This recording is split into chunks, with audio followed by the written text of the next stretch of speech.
fait cette soirée parce que face à l'urgence de la situation des prisonniers politiques kurdes, on s'est dit que c'était pas possible que ça continue, que personne n'était au courant, que très peu de monde en parle, alors qu'il se passe vraiment des choses assez incroyables et assez terribles, et qu'il devrait y avoir un gigantesque mouvement de solidarité internationale avec le peuple kurde, et que pour l'instant c'est encore quelque chose qui est très peu connu. On est ici ce soir pour faire entendre la voix des grévistes en Turquie et en Europe.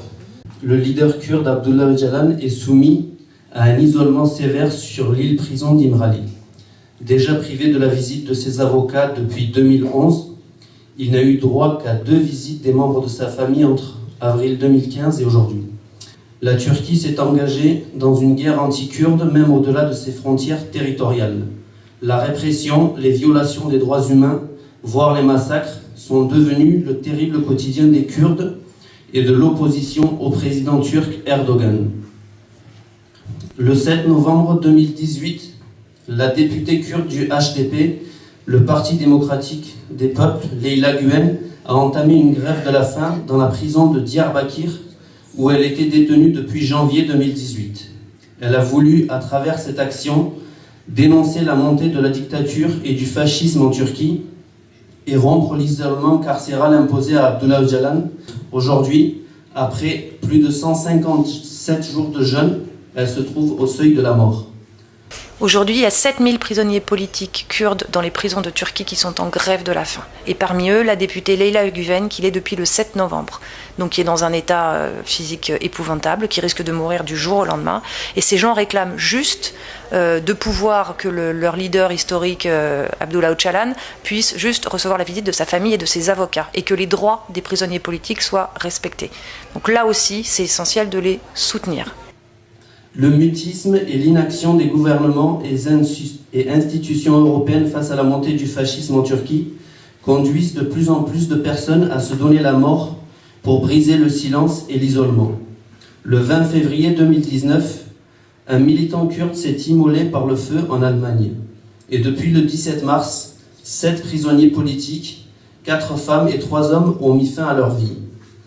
Nous appelons l'Europe et tout particulièrement le gouvernement français à rompre le silence meurtrier et agir pour empêcher d'autres drames. Le PKK est déclaré terroriste sur les listes des terroristes. YPG, c'est ceux qui ont lutté contre Daesh. Mais c'est les mêmes personnes. C'est la même armée, c'est les mêmes militants, c'est les mêmes armées.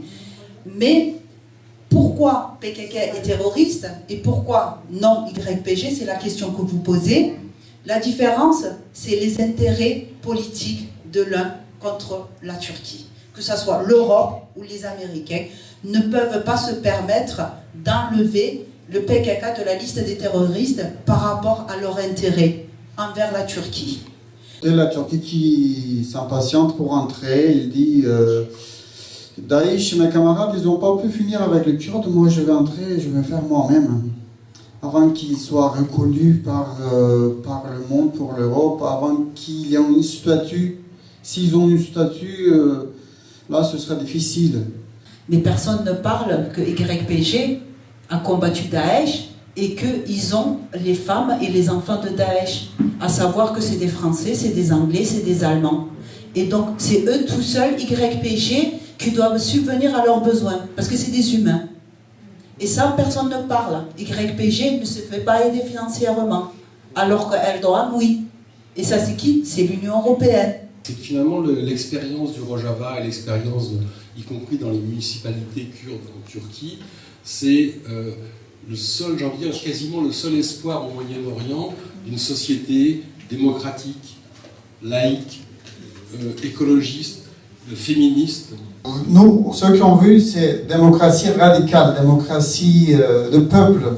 Là où le peuple peut gérer, peut décider, autogérer, faire parler, discuter, pratiquer. Donc ceux qui ont vu, c'est Rojava.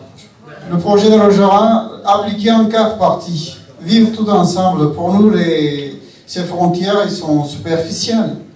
Ce peuple, aujourd'hui au Moyen-Orient, est porteur de ce projet-là, et d'un projet qu'ils ont en plus commencé à expérimenter, puisque si on regarde le projet ce qui se passe au Rojava en Syrie, ils ont leur projet de confédéralisme démocratique, ils ont commencé à mettre en place ça. Un projet autogestionnaire, féministe, écologique, social, etc.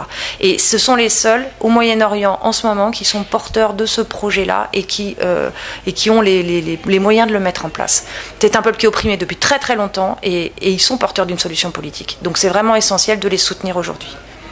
Donc c'est à nous ici de lever notre voix, d'être ensemble et d'ouvrir les yeux à ceux qui veulent fermer les yeux, d'ouvrir les oreilles à ceux qui veulent rester les oreilles fermées, ceux qui ne veulent pas entendre.